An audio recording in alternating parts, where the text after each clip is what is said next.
ఈరోజు ఆసిఫాబాద్ నియోజకవర్గానికి తెలంగాణ ముఖ్యమంత్రి వర్యులు గౌరవనీయులు పూజ్యులు తెలంగాణ ప్రజల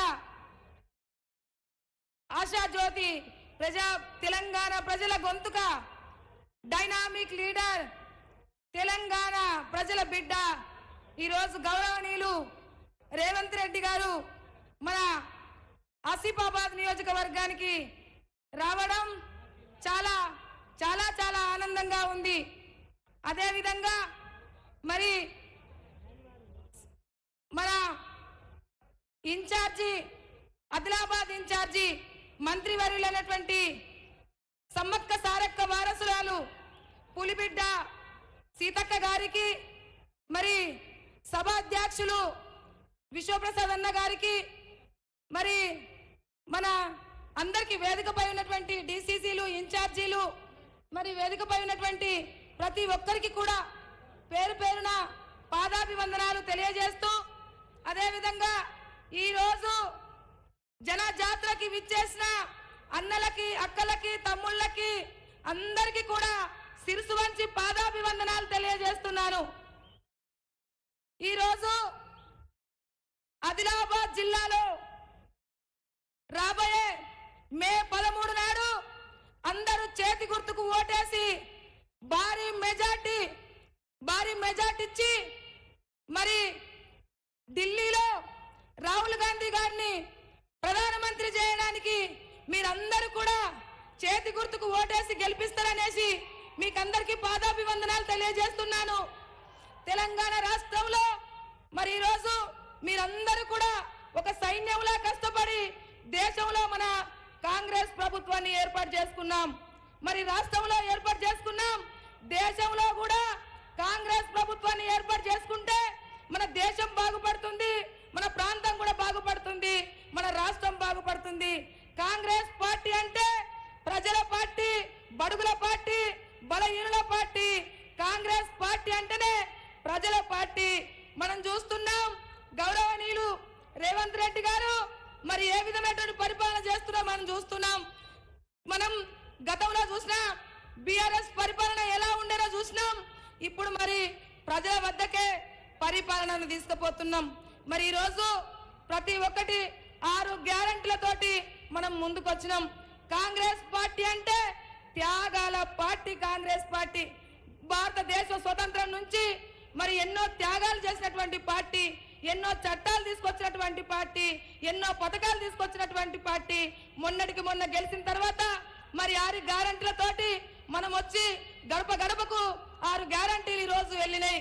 రాబోయే రోజుల్లో తప్పకుండా మీరందరూ కూడా కాంగ్రెస్ పార్టీకి ఓటేసి ఇక్కడి నుంచి భారీ మెజార్టీ ఇస్తారనేసి మీకు చేతులెత్తి నమస్కరిస్తున్నాను.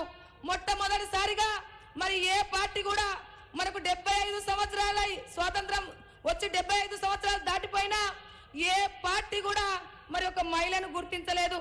మొట్టమొదటిసారిగా మరి కాంగ్రెస్ పార్టీ మరి ఒక పేదింటి బిడ్డను, ఒక ఆదివాసీ బిడ్డను, ఒక మహిళను మొట్టమొదటిసారిగా కాంగ్రెస్ పార్టీ గుర్తించింది. కాంగ్రెస్ పార్టీ గుర్తించినందుకు జాతీయ కుటుంబానికి, రాష్ట్రీయ కుటుంబానికి, మా ముఖ్యమంత్రి గౌరవనీయులు రేవంత్ రెడ్డి గారికి మరోసారి పాదాభివందనాలు తెలియజేస్తూ, ఈ ఆదిలాబాద్ పార్లమెంట్ నుంచి తప్పకుండా రాహుల్ గాంధీ గారికి గిఫ్ట్ ఇవ్వడానికి నా ప్రజలందరూ కూడా సిద్ధంగా ఉన్నారనేసి నేను రేవంత్ అన్న గారికి నేను తెలియజేస్తున్నాను.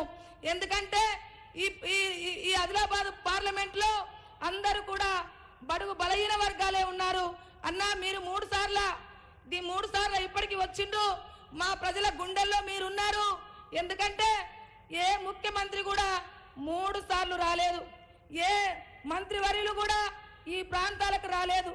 కానీ కాంగ్రెస్ పార్టీ ముఖ్యమంత్రి వర్యులు మరి 3 సార్లు వచ్చినటువంటి ఘనత మన ఆదిలాబాద్కు ఉంది. అందుకే అన్నగారు ఈ ప్రాంత ఆదివాసులు, ఈ ప్రాంత దళితులు, ఈ ప్రాంత మైనార్టీలు, ఈ ప్రాంత బీసీలు, ఓబీసీలు అందరు సబ్బండ వర్గాలు మిమ్మల్ని ఆదరిస్తున్నారు అన్న. తప్పకుండా ఇక్కడ నుంచి భారీ మెజార్టీ ఇస్తారనేసి నేను కోరుకుంటున్నా. ఒక్క అవకాశం ఇవ్వండి. కాంగ్రెస్ పార్టీ మీ పక్షాన ఉంటది, మీ పక్షాన ఉంటది, మీ సమస్యలో ఉంటది, మీ సమస్యలో భాగస్వామి అవుతుంది కాంగ్రెస్ పార్టీ. మీ సమస్యలు తీర్చడానికి వచ్చింది కాంగ్రెస్ పార్టీ. ఒక్క అవకాశం ఇవ్వండి. ఒక్కసారి మీరు నమ్ముతారనేసి నేను కోరుకుంటున్నా. కొంగు చాచి అడుగుతున్నా, దయచేసి ఒక్క అవకాశం ఇవ్వండి. 10 సంవత్సరాలు బీఆర్ఎస్కి ఇచ్చిండ్రు, 10 సంవత్సరాలు బీజేపీకి ఇచ్చిండ్రు. ఈరోజు దేశంలో రాజ్యాంగబద్ధంగా రాజ్యం పరిపాలించబడాలంటే కాంగ్రెస్ తోటే సాధ్యమని ఈ సందర్భంగా తెలియజేస్తూ, ఈ ఆడబిడ్డకి కాంగ్రెస్ పార్టీ టికెట్ ఇచ్చింది. మీరు ఆదరించి హక్కున చేర్చుకొని ఒక ప్రశ్నించే గొంతుకగా నన్ను పార్లమెంటుకు పంపిస్తారనేసి కొంగు జాచి మరి అడుగుతున్నాను. దయచేసి ఒక్క అవకాశం ఇవ్వండి. ఈ ఆడబిడ్డకి ఒకే ఒక అవకాశం ఇవ్వండి ప్లీజ్, ఒక్క అవకాశం ఇవ్వండి. తప్పకుండా కాంగ్రెస్ ప్రభుత్వము దేశంలో ఏర్పడుతుంది. తప్పకుండా మన అభివృద్ధి జరుగుతుంది. బడుగులు బలహీన వర్గాలు అందరూ సబ్బండ వర్గాలను కలుపుకపోయేటువంటి పార్టీ ఏదంటే కాంగ్రెస్ పార్టీ. కాబట్టి ఒక్క అవకాశం ఇవ్వండి కాంగ్రెస్ పార్టీకి. సామాన్య జీవితం గడిపేటువంటి గౌరవనీయులు రాహుల్ గాంధీ గారికి ఒక్క అవకాశం ఇవ్వండి ప్రధానమంత్రి చేయగలడానికి కొంగు జాచి అడుగుతున్నాను.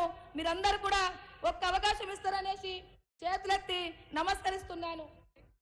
చేతి గుర్తు చెప్పవా?